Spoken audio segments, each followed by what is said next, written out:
వారణాసి వచ్చి 3 రోజులు కంప్లీట్ అయిపోయింది. ఈ రోజు వేరే ప్లేస్ కి బయలుదేరిపోతున్నాం అనమాట. వారణాసి రైల్వే స్టేషన్ లో ఉన్నాం ప్రెజెంట్. ఎంత రష్ గా ఉందంటే అంత రష్ గా ఉంది. వచ్చిన వాళ్ళు పోయి గుద్దుకుని పోతున్నారు అంతే.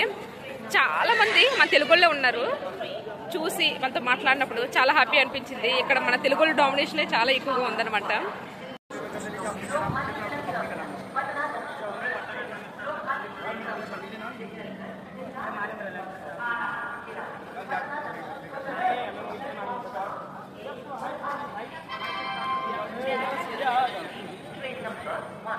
ఒకసారి కాశీ రైల్వే స్టేషన్ ని చూపిస్తాను, చూసేయండి.